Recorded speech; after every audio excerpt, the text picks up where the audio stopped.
How to manage smart notifications on Twitch.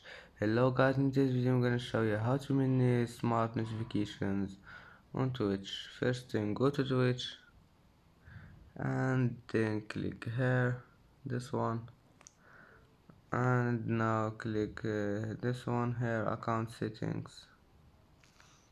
And now click this one here, notifications, and now just click here if you want to turn off smart notifications. Just click here, and as you see, enable the smart notification has been turned off. If you want to turn it on again, just click on it, and that's how many smart notifications on Twitch. If you like this video, don't forget like and subscribe, and see you in the next video.